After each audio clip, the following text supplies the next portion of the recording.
Hubert Tollet de Fontenay-sous-Bois. Me voici. Ma vie après l'ordination, je la vois comme une vie où je suis d'abord moi-même, diacre, à qui on a donné une mission et une intuition que cette ordination transforme les relations que j'ai avec les gens auxquels je suis emmené. J'étais ordonné diacre dans l'église que nous avons croisée hier, qui est au milieu des vignes, et très symboliquement, je désirais profondément être ordonné dans cette église qui était entourée des vignes. Section février, garde à vous. Bonjour, garde à vous. Donc qu'est-ce que je fais? Je fais comme un sapeur-pompier, je suis le même entraînement, et ce qui permet d'avoir une relation particulière avec les sapeurs-pompiers, d'évoquer avec eux leurs problèmes personnels, leur vie de foi, ou pas de foi d'ailleurs. Et souvent c'est eux qui posent des questions et c'est moi qui essaie d'y répondre. Moi j'ai été appelé 3 fois et j'ai dit non 2 fois. J'ai été appelé sur 20 ans. Vous voyez, on m'a appelé sur 20 ans, des personnes différentes m'ont appelé. Moi je ne pensais pas être diacre, du tout. Aujourd'hui, là, je rencontre la précarité, des gens qui n'ont rien du tout. Et ça a changé ma vie, de l'intérieur, de voir cette richesse qu'il y a dans chacune des personnes.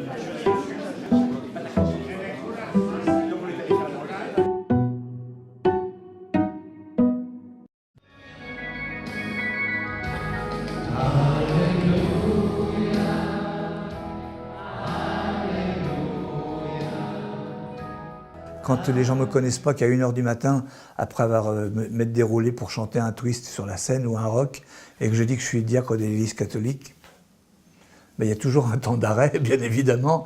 Ou alors, si j'ai célébré le mariage, et le soir, je fais la soirée dansante, je dis, merde, c'est le curé qui nous fait danser, on va s'emmerder. Oui, mais voilà, mais ça, c'est ça. Ça, c'est important. C'est une vie... Voilà, il n'y a pas de séparation entre le profane ou le sacré. Les psaumes, c'est la prière de Jésus, puisqu'on essaye de témoigner de lui et de rentrer dans vraiment une vie avec lui. En priant sa prière, il n'y a rien de mieux. C'est comme apprendre une langue pour pouvoir communiquer avec quelqu'un. Alors c'est ça aussi qui aide dans ce combat, c'est de penser que Jésus, il avait des journées bien chargées. Les diacres sont présents aujourd'hui dans de nombreuses paroisses, mais les fidèles ont parfois du mal à comprendre leur ministère. Ils sont parfois confondus avec les prêtres en raison de leur rôle liturgique pendant la messe.